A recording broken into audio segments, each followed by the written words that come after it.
好，咁咧今日咧我哋就完成咗我哋今日2場嘅 seminar 啦。咁好高興咧，我哋喺英國就邀請咗我哋嘅 partner 啦，英國嘅稅務同埋呢個信託顧問Max 過嚟同我哋做 sharing 啦。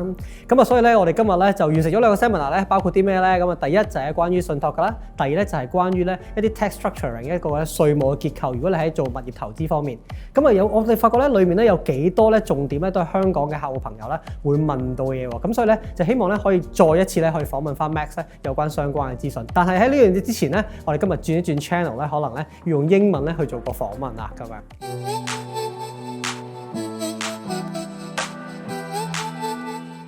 So let's start our sharing on some popular questions about property investment in Hong Kong from Hong Kong and into UK properties. So one of the most popular questions is investing through under personal name or under company name. What are the differences between on the costing and the tax implications if under these two kind of holdings or methods? Yeah, sure. So there are a lot of people investing into the UK either through their own names or through a corporation's name. So the key differences in tax actually comes with 3 different ways.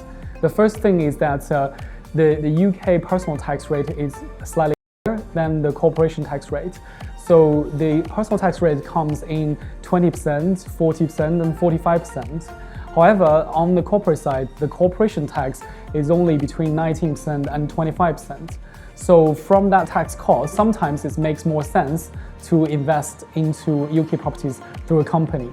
The second thing is that there are restrictions on the deduction of UK or overseas mortgage interest on the properties. For example, on the personal side, if someone is paying tax at higher rate of 40%, that the interest deduction is only restricted to 20%. On the contrast, if someone is purchasing the property under a company's name with the same terms on the mortgage, the interest deduction will be 100%. So in that sense, these investors can save quite a lot of tax cost on using a company. And the third thing is that when you are thinking about getting the properties out of the company by selling it, want to harvest the investment returns, the capital gains tax on the UK residential property is either 18% or 28%. However, and if you are selling it under a company, you are basically paying corporation tax on 19% or 25%, and there might be reliefs in between as well. The other thing is that people sometimes can sell the company as a whole, which will be different. And normally if that happens, the buyer of the property will pay less stamp duty because the stamp duty on the shares is only 0.5%. So it's actually going to save a lot for the buyer. In that sense, the seller can be able to sell at a higher price. I see. So that in short, the costing and the cost could be saved and the tax could be minimized if that is investing under a company structure. Are there any benefit if that the company is holding under a trust or under the personal name? What are the differences on tax? Okay, so a lot of people ask about whether to hold UK properties under the trust. Unfortunately, it does not give that much at the moment because the rule has changed in the past. So at the moment, if you are trying to hold a UK residential property under the trust, it will be straight away subject to 20% of inheritance tax. So at the moment, most of the clients we have will not actually use a trust to hold UK residential properties. How about investment property? Investment property, if it's commercial property, it's not yet included in the inheritance tax regime, but it's very likely in the future it will be also included. So you need to seek professional advice on that. So in Hong Kong, when we are investing in local property, we can hold it under a single name, joint tenant, and tenant in common. Is it what happening in UK? How to arrange a joint partnership for holding a property? Yeah, actually it comes in both ways. It works exactly the same probably in in Hong Kong as it is in the UK. So you have the joint jointly owned situation. So if it's jointly owned, the two persons have equal rights on the whole property. So in that case, if one party dies, the property will go to the other party automatically. Right. And in this situation, you can't really leave the property under the will. The second one is that the second way of having that property jointly owned is through tenant in common. If that happens, these two owners can decide how much percentage each party owns, and it does not go to the other party automatically if one of the party passed away. So, and also you can actually leave the property in the will if it is a tenant in common.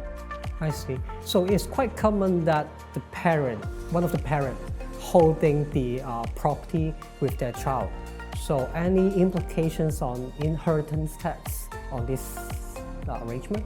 Yes, there are quite a few things on that point. So basically, if the parents and the children are tenant in common in this situation, the children will not pay inheritance tax on the share of the property in his name or her name.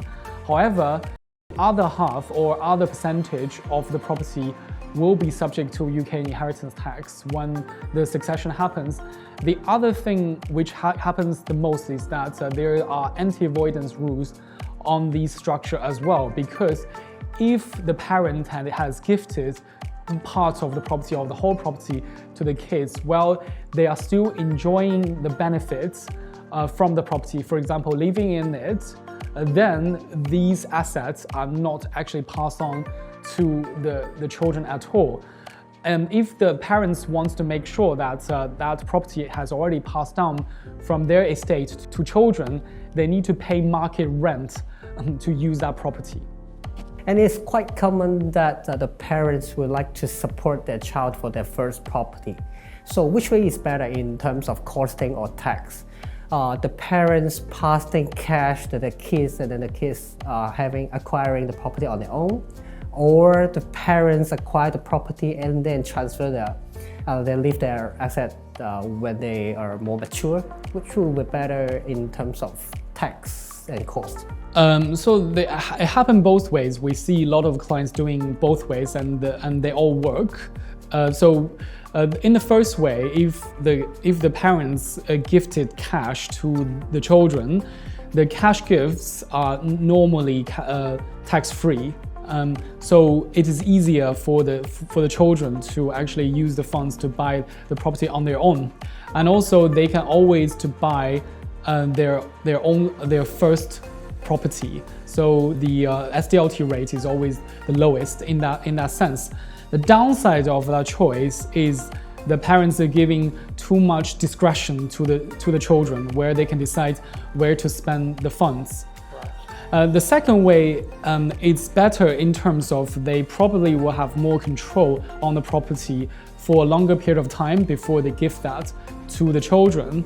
However, when you gift the property to the kids, you need to have a change of the ownership. There are some legal proceedings, and you have to have solicitors in place to make the change of the entitlement. And also, in terms of the tax, because if the gift is not involving any cash transaction, it will be at the moment holding the capital gains to a later stage. So basically, the children will inherit the base cost of the property from their parents, and then later on, when the children selling the property, he or she will have a lower base cost than the market value when the children take over those properties. I see. So for the second options, the family have to take the risk on the costing and tax, and for the first one, they may have to early lose the control of the funding. Right? That's correct. Yeah. I see. So many families left their properties in Hong Kong, either their home or their investment properties. They're not selling at the moment because the price is not as good as they expected. So, and then most of the properties are under mortgage. So can this kind of mortgage costs, maintenance costs, letting fees be deducted in the to go against the rental income? Yeah, there are two layers of the question to this. The first layer is that if a Hong Kong person moves into the UK and it still maintain the non-domiciled position, so basically unless that person remits the rental income into Hong Kong, he or she will not be subject to UK tax at all on that rental income. Obviously, for Hong Kong tax purposes, they can deduct those costs, mortgage interest and all other costs.